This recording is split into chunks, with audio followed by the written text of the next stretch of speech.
I kind of sometimes feel like I'm a circus freak show because I'm this novelty. I'm a Black woman veteran. I'm not really, in the grand scheme of things, I'm not something you see every day.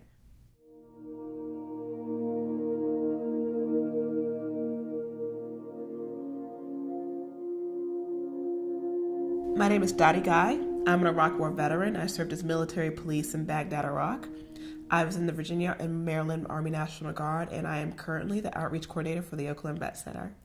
I initially joined as administrative assistant, but when I drove my unit before I went to basic training, they were just like, oh, pencil pusher, you get to do that. We're going to go shoot guns and do stuff like that.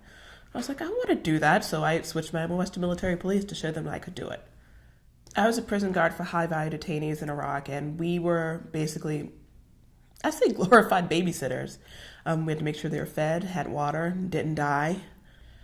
It was a very interesting experience because the people we dealt with were very high up in the chain, and so I got to interact with these people who were,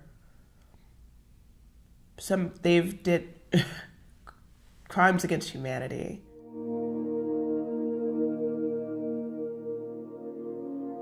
It was kind of empowering to be in this position. For me, I'm a Black woman, and I held a job that wasn't what are traditionally Black women roles. I was military police, and there weren't very many Black women MPs in my unit. I think there were 2 others. So it was really good to kind of be a little bit of a role model.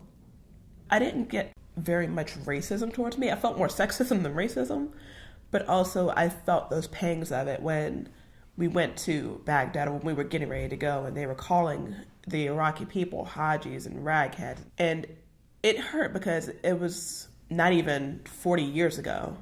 Those people were saying the same things to my grandmother, to my mother, to my father, and I wouldn't do that.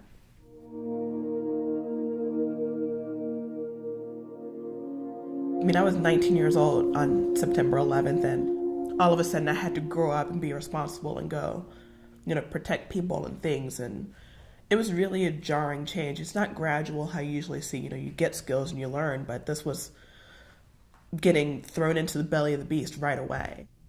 I don't feel like I was a hero. I kind of get weird when people tell me that I am.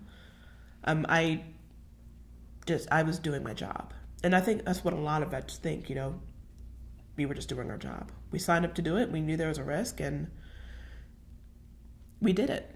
Some of us came home. Some of us came home, but not the same.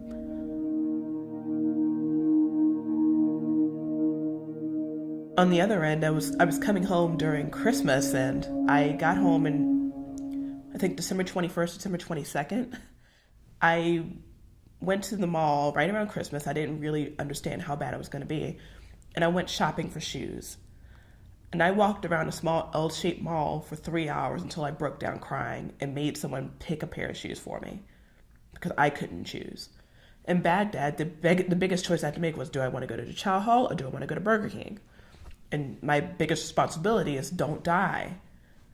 Coming home, I had to choose what to wear, when to eat, what to eat, who to see, what am I going to do? Do I want to wake up to? It was so many choices. And honestly, the transition was really weird because I didn't even acknowledge it as much, because I didn't give myself any time to heal, really. I got off active duty and immediately went to work. It wasn't really until 2009 that I really sat down and was like, I am not the same person. I always knew it, but that was the first time I think I've ever really said it to myself.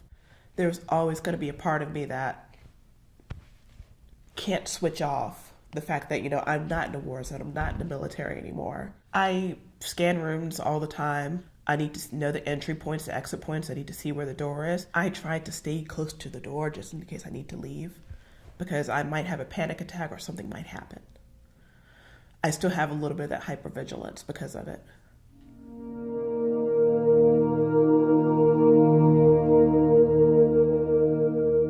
I don't like things that I do to be in vain.